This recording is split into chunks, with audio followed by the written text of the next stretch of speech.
Hey mga idol, today po, papaliwanag natin kung ano nga ba ang function at purpose ng paggamit ng pulley washer sa inyong dry face o pulley. Kasi marami pong lumabas na haka-haka, maling teorya na ito daw ay tinatawag na magic washer at kapag nilagay mo ito ay instant tutulin ng motor mo. Okay? Ngayon, susubukan natin ipaliwanag sa pinakamadaling pamamaraan po. Kasama ko si Kevin, ayan. Dito. Ayan guys, ito po yung pulley washer na gagamitin natin from Yamaha. Bubuksan natin siya, no? Isilipin natin.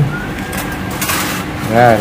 Itong washer ng Yamaha, 1mm to. Bibihira ka makakabili ng 0.5. Kung meron mang 0.5, ang sasabihin mo sa kanila pang M3. Yun yung pang yun yung 0.5mm. Paano? Tara, silipin na natin kung paano nga ba mag-function to. Guys, ayan, i-explain na natin ngayon kung ano nga ba talagang function niya. Unang-una, ang function nito para maiwasan na masira yung spline mo during upgrade ng CVT, kalkal, modification, or whatever pa na gagawin mo sa pangkilid. Bakit po? Bakit nga po ba? Halimbawa po, itong dry face na to. Halimbawa lang po na-modified na siya or aftermarket na siya. Ngayon, isasara mo na lahat. Nandyan na lahat ng pyesa mo. Yung bushing mo, yung backplate mo, yung bola mo, and everything.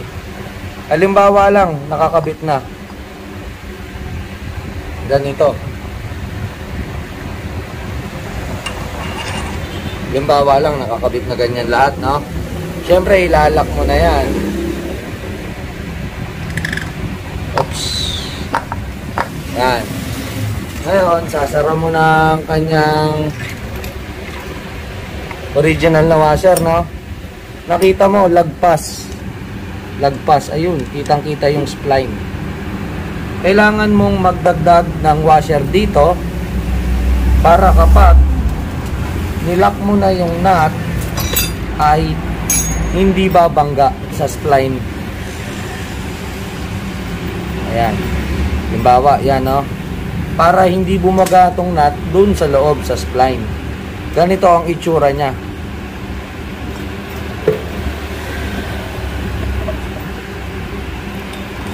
Lag pa. Ayan, halimbawa, ganyan na, no? Halimbawa lang, nakakabit lahat. Andyan yung dry face, nandyan na lahat. At mali ang kabit mo, ang mangyayari. Ayan. Itong dulo ng nut, itong edge, babangga dito sa gitna, sa spline.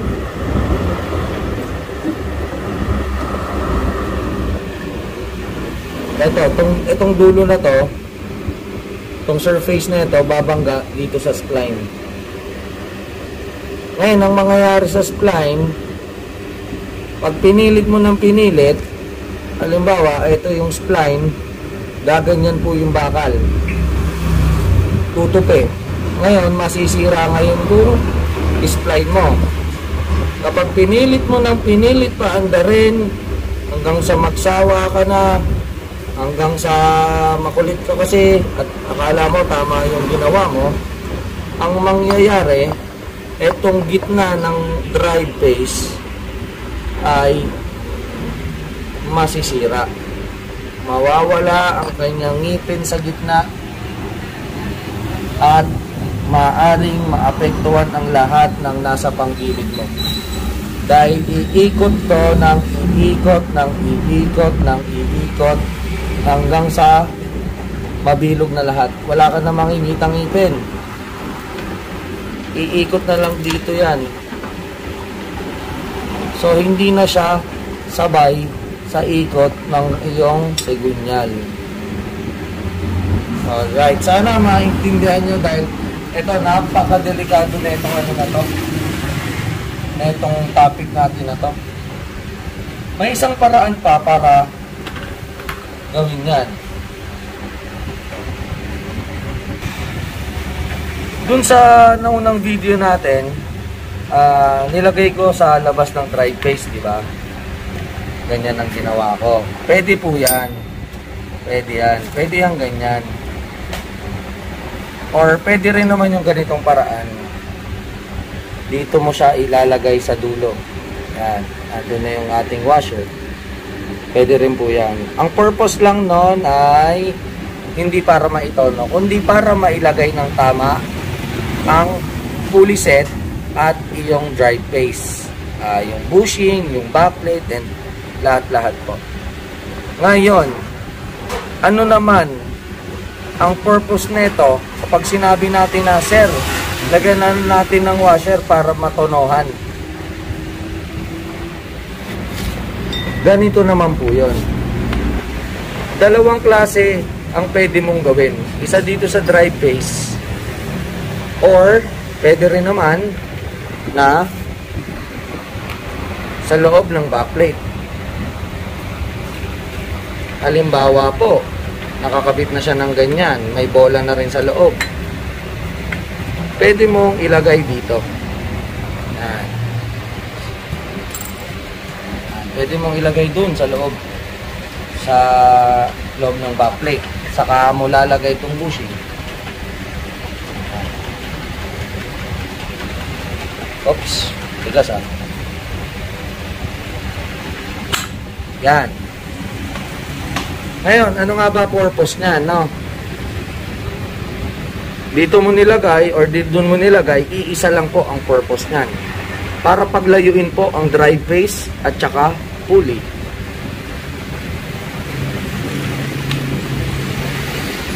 Yan po. Para paglayuin ang distansya na itong dalawa. Kahit saan nyo po yan ilagay, ganun lang po ang purpose niyan. Paglayuin itong dalawa. Ngayon, ano nga po ba ang epekto na ito?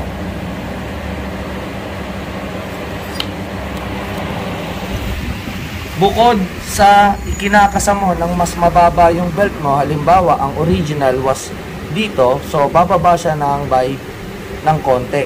Ayan.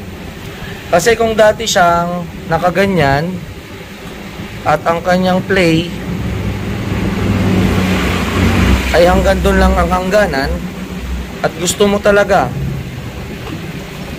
nadagdagan ang rampahan ng belt, magkakasa siya ng mas mababa ngayon compared doon sa unang tono mo. Ano nga ba ang epekto nito? More RPM. Tsaka may possibilities na pumagpag tong belt mo. Normally ginagawa yan sa mga kargadong pulley kasi kargadong motor kasi kayang itulak ng engine mo yung belt hanggang dulo. Kaya niyang pigain ng pigain. Kaya niyang pigain ng pigain. Depende rin yan sa pulley. Depende po sa tono ng mekaniko. Depende po talaga. Marami po siyang function. Kaya sa mga gustong gumawa nito, kailangan nyo po munang maunawaan bago nyo pag-eksperimentohan yung mga paggamit ng pulley washer. Dahil dalawa po ang pwede nyong hantungan. Pwedeng makasira o pwedeng ma-improve ang performance ng motor mo. Sana po putulin na po natin yung mga baluktot na paniniwala at saka teorya. Kasi po maraming nagpupunta sa amin, nasira yung drive face, so bumagal yung takbo, nawalan ng dulo. Ayan. Para po mas maganda, kung hindi nyo po talaga alam, magpunta po kayo sa pinakamalapit na trusted mechanic nyo. Dahil baka ginhawa sa pagmumotor ang ibigay sa inyo nito, baka sakit ng ulo. Baka sakit ng ulo lang ang maidulot. Sana may natutunan kayo ngayon sa vlog natin. Pa-like and follow na rin po ng aming page, Riggs Moto Caloocan, Riggs Moto Cavite, tsaka yung upcoming third branch namin, yung BH Garage by Riggs Moto. Tsaka pa-share na rin po at tsaka subscribe na rin. Maraming salamat po. Ride safe po sa lahat mga idol.